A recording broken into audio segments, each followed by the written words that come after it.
Welcome students.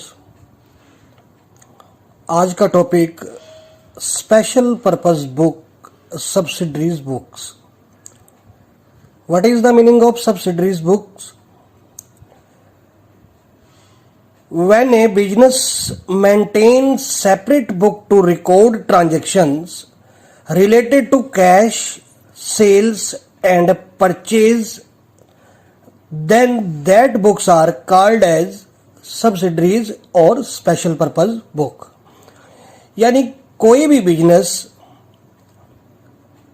Cash, cell और purchases से related transactions को यानी बिजनेस ट्रांजैक्शन को मेंटेन करने के लिए जब सेपरेट बुक मेंटेन की जाती है यानी अलग अलग बुक्स प्रिपेयर की जाती है तो उसको क्या बोला जाता है? सब्सिडरीज बुक बोला जाता है। सब्सिडरीज बुक ये एक जर्नल का एक्सटेंशन ही है, यानी जर्नल को आगे सब डिवीजन किया गया क्योंकि जर्नल पे लोड को कम करने के लिए बुक्स ये प्रिपेयर की जाती हैं जिसको बोला जाता है सब्सिडरीज बुक। सब्सिडरीज बुक कितने टाइप्स की होती है? आइए एक डायग्राम के अकॉर्डिंग देखते हैं।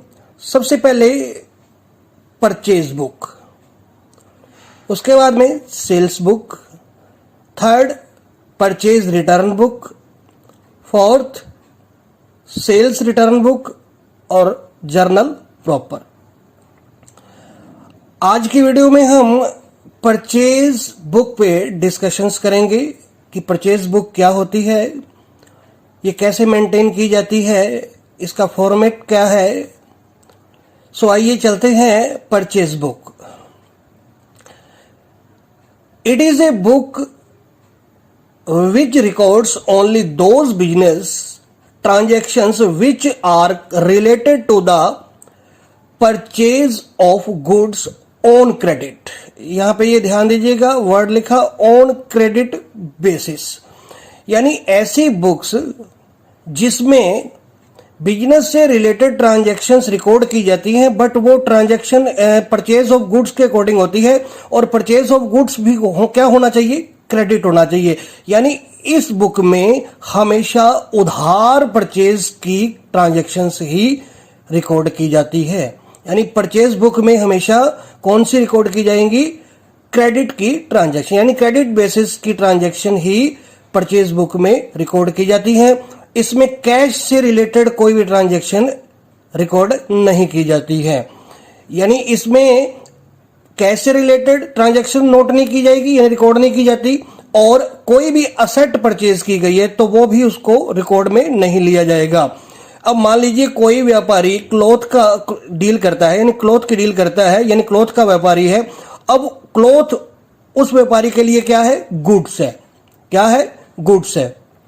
अगर वही व्यापारी क्लॉथ को प्रिपेयर करने के लिए कोई मशीन परचेज करता है मार्केट से, तो उसने मशीन परचेज की बट अब इस कंडीशंस में मशीन एक उसके लिए गुड्स नहीं है क्योंकि वो डील क्या करता है? क्लॉथ की डील करता है। यानी क्लॉथ मर्चेंट के लिए क्लॉथ क्या है? एक गुड्स है और गुड्स की ट्रांजैक्शन ही यहां पे रिकॉर्ड की जाएगी और वो भी क्या होनी चाहिए? क्रेडिट बेसिस पे होनी चाहिए, उधार की होनी चाहिए।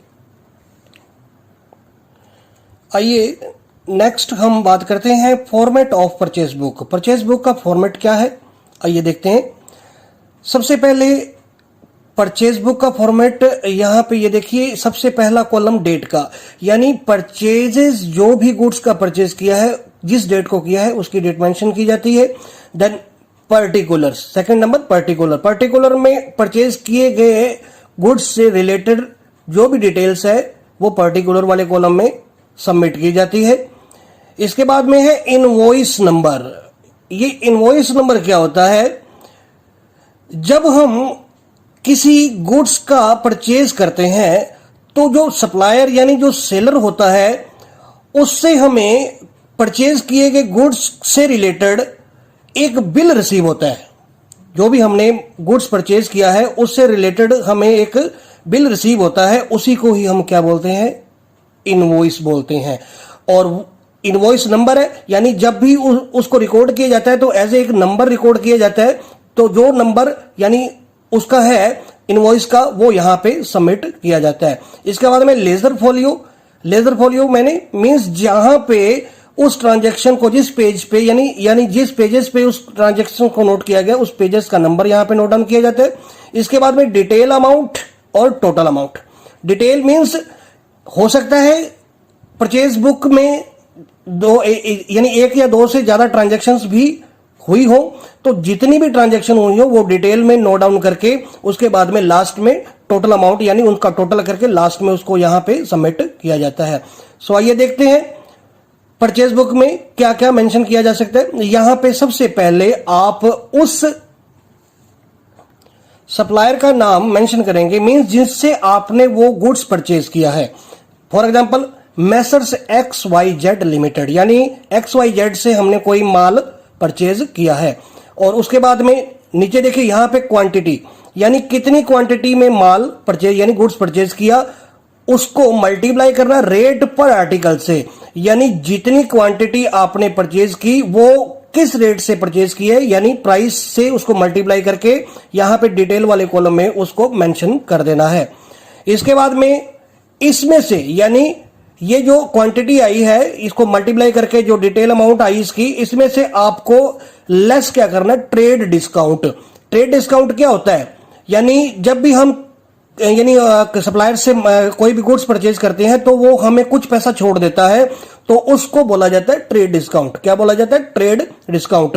यानी इसमें से ट्रेड डिस्काउंट, और ट्रेड डिस्काउंट की जो वैल्यूएशन होती है वो हमेशा लिस्ट प्राइस पे होती है। List price means original price, original price ये वाला। अब देखिए इस पे जब आप ट्रेड डिस्काउंट कैलकुलेट करेंगे, एक रेट दी होगी, उस रेट के अकॉर्डिंग आप ट्रेड डिस्काउंट इस पे क्या कर लेंगे, कैलकुलेट कर लेंगे। और कैलकुलेट करने के बाद में इसमें से इसको क्या कर देंगे, डिडक्ट कर देंगे, यानी माइनस कर देंगे। माइनस करने पर ये अमाउंट आपकी यहां पे मेंशन कर दी जाएगी, जो भी आएगी अमाउंट। उसमें ऐड किसको करना है, वैट, या जिसको सेल टैक्स भी कह सकते हैं। सेल टैक्स हो, वैट हो, पर आजकल तो जीएसटी वाला क्रेज चल रहा है, तो कई बार क्या है कि वो पुराने सिस्टम से ही क्वेश्चन को दे सकता है। और अगर क्वेश्चन में पुराने सिस्टम से क्वेश्चन को दिया गया है, यानी वैट दिया हो या सेल टैक्स वगैरह दिया हो, यानी कोई भी ऐसी एक्सपेंस दिया हो जो पुराने सिस्टम पे डिपेंड है, तो उससे क्वेश्चन को करने के लिए क्या करेंगे, वैट या सेल टैक्स हो तो उसको हमेशा ऐड किया जाता है। क्या किया जाता है, और ऐड किया जाता है। और इस वैट या सेल टैक्स की कैलकुलेशन हमेशा इस प्राइस पे की जाएगी, यानी जो मेन प्राइस है उसमें से जब आप ट्रेड डिस्काउंट को माइनस कर देंगे, माइनस करने के बाद में जो अमाउंट आएगी उस पे वैट या सेल टैक्स कैलकुलेट करके यहां पे उसको ऐड कर देना है। अब मान लीजिए आपको कोई फ्रेट भी देता है, फ्रेट एक एक्सपेंसेस है, अब फ्रेट भी दिया हुआ है तो फ्रेट को भी यहां पे क्या किया जाएगा, ऐड किया जाएगा। अब देखिए इसमें ये दोनों चीजें ऐड करके ये फाइनल अमाउंट यहां पे आप टोटल अमाउंट वाले कॉलम में मेंशन कर देंगे। ये है इसका फॉर्मेट। यहां पे एक बात ध्यान देने योग्य है कि जब भी हम इन यानी ये जो वैट या फ्राइट वगैरह कोई भी है इसकी ट्रांजैक्शन करने से पहले हमको ट्रेड डिस्काउंट को पहले माइनस करना पड़ेगा, यानी प्रायोरिटी किसको देनी, सबसे पहले ट्रेड डिस्काउंट को। यानी इसमें से पहले सबसे पहले ट्रेड डिस्काउंट माइनस होगा, उसके बाद ही ये जो भी आइटम्स दे रखे उनको ऐड किया जाएगा। आइए एक एग्जांपल से इसको समझने की कोशिश करते हैं। Example, enter the following transactions in the purchase book of Rajendra electric store Delhi, यानी राजेंद्र इलेक्ट्रिक स्टोर दिल्ली में है, जो उसकी ट्रांजैक्शंस जो भी हुई है वो भी उसको अपने किसमें रिकॉर्ड करना है, परचेज बुक में करना है। सबसे पहले 2019 जून 3 purchase on credit from Rama electric store, यानी रामा इलेक्ट्रिक स्टोर से हमने कुछ परचेज किया है उधार में। क्या क्या परचेज किया है, 200 tubelights at the rate of 50 each, यानी 200 ट्यूबलाइट्स परचेज की है at the rate of 50 each है, यानी एक ट्यूबलाइट की वैल्यू कितनी, 50। उसके बाद में 50 table fans at the rate of 600 each, हमने यानी राजेंद्र इलेक्ट्रिक स्टोर ने 50 tables fans at the rate of 600 each purchase किए हैं। सेल टैक्स उस पर लगा, यानी ये जो परचेजेस हुई है गुड्स की उसमें sale tax at the rate of 10% calculate करना है और trade discount at the rate of 15% calculate करना है। अब देखिए यहां पे सबसे पहले यहां पे परचेज बुक एक फॉर्मेट बनाया जाएगा। सबसे पहली ट्रांजैक्शन आपकी 2019 जून 3 को, ऊपर सबसे पहले यहां पे क्या लिखा जाएगा, रामा इलेक्ट्रिक स्टोर, यानी जो सप्लायर है उसका नेम यहां पे मेंशन किया जाता है। उसके बाद में उसकी डिटेल डालेंगे। यहां पे डिटेल्स क्या थी, 200 tubelights at the rate of 50 each. अब 200 ट्यूबलाइट यानी क्वांटिटी कितनी है 200 और रेट कितना है इसका 50 ईच। तो 200 को 50 से मल्टीप्लाई करेंगे तो यहां पे 10,000 इसकी वैल्यू आ जाएगी, वो डिटेल वाले कॉलम में रखना है। इसके बाद में रामा इलेक्ट्रिक स्टोर से और क्या परचेज किया, 50 table fans at the rate of 600 each. Quantity 50 है और रेट इसका 600 ईच है, तो मल्टीप्लाई करने पे ये कितना आया 30,000। कितना आया 30,000। और इसको टोटल करेंगे क्योंकि अब इसके बाद में रामा इलेक्ट्रिक स्टोर से और कुछ परचेज नहीं हुआ, तो इसका टोटल करेंगे और टोटल क्या आएगा आपका 40,000। और अब सबसे पहले ये देखिए सेल टैक्स दिया हुआ और ट्रेड डिस्काउंट दिया हुआ, सबसे पहले हम ट्रेड डिस्काउंट को यहां पे मेंशन करेंगे। और ट्रेड डिस्काउंट यहां पे हम हमेशा क्या होता है, लेस होता है। तो less trade discount at the rate of 15%, यानी इस वैल्यू का जब हम 15% निकालेंगे तो ये कितना काउंट होगा 6,000 रुपीज। अब 40,000 में से 6,000 माइनस करेंगे तो हमारे पास वैल्यू कितनी आई 34,000। अब इसके बाद में सेल टैक्स, और सेल टैक्स किस पे कैलकुलेट करते हैं, इस प्राइस पे, यानी सॉरी इस प्राइस पे 34,000 पे, 34,000 पे, क्योंकि जब हम सेल टैक्स को कैलकुलेट करते हैं तो हम इस प्राइस पे सेल टैक्स को हमेशा कैलकुलेट करेंगे। तो add sale tax at the rate of 10%। अब 10% यानी 34,000 का 10% काउंट करेंगे तो ये 3,400 आएगा। अब 34,000 में 3,400 ऐड करेंगे तो ऐड करने पे हमको क्या रिसीव हुआ 37,400 अमाउंट रिसीव हुई। ये हमने जो परचेज किया था गुड्स वो रामा इलेक्ट्रिक स्टोर से परचेज किया था। ये 2 आइटम्स थी यानी 2 क्वांटिटी थी इसकी, यानी 2 आइटम यानी आर्टिकल कितने थे 2, तो क्वांटिटी जितनी मर्जी दी हो उससे आप रेट से मल्टीप्लाई करके उसको मेंशन कर देंगे। नेक्स्ट ट्रांजैक्शन हुई है जून 10 को। अब ये यहां पे किससे परचेज हुआ है ये देखते हैं, purchased from new light traders. New light traders है कोई, उससे परचेज कर रहा है, कौन कर रहा है, राजेंद्र इलेक्ट्रिक स्टोर। देखिए न्यू, सबसे पहले यहां पे सप्लायर का नेम मेंशन किया जाएगा यानी उसकी फर्म का नेम। न्यू लाइट ट्रेडर्स क्या क्या उसने परचेज किया, यहां पे 40 ceiling fans at the rate of 1200 each. Quantity 40 है और ईच कितना है 1200। 10 room coolers at the rate of 1500 each. Quantity 10 है और ईच कितना है 1500। सेल टैक्स इस पे 5% है और ट्रेड डिस्काउंट इस पे है 10%। ये देखिए इसको यहां पे डिटेल में यानी पर्टिकुलर में मेंशन करेंगे तो 40 ceiling fan at the rate of 1200 each calculate करेंगे तो 48,000 इसकी वैल्यू आएगी। उसके बाद में यहां पे एक और आर्टिकल भी परचेज किया है 10 room coolers at the rate of 1500 each. तो इसको मल्टीप्लाई करके इसकी वैल्यू कितनी आएगी 15,000 रुपीज। इसका टोटल करेंगे तो 63,000 यहां पे इन दोनों आर्टिकल्स का टोटल आया। इसमें सबसे पहले हम लेस करेंगे ट्रेड डिस्काउंट को जो कि एट द रेट ऑफ कितना है 10%।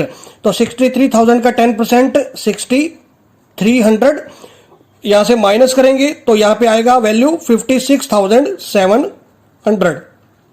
इसके बाद में सेल टैक्स आपको 5% दे रखा है। अब देखिए यहां पे 56,700 पे हम सेल टैक्स को कैलकुलेट करेंगे एट द रेट ऑफ 5% से। कैलकुलेट किया तो हमारे पास वैल्यू कितनी आई 2,835 रुपीज। अब इस वैल्यू को इसमें ऐड करेंगे और ऐड करने पे हमारे पास वैल्यू कितनी आ गई 59,535 रुपीज। अब ये दो ट्रांजैक्शंस हमारे पास थी यानी परचेज की क्रेडिट में।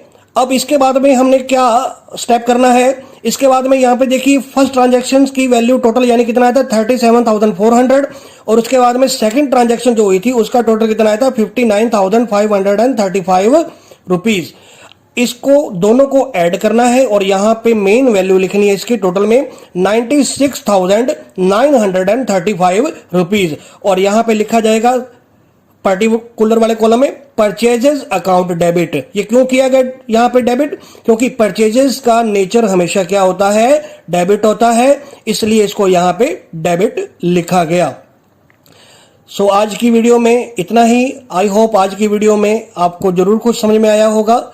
Okay, thank you, bye.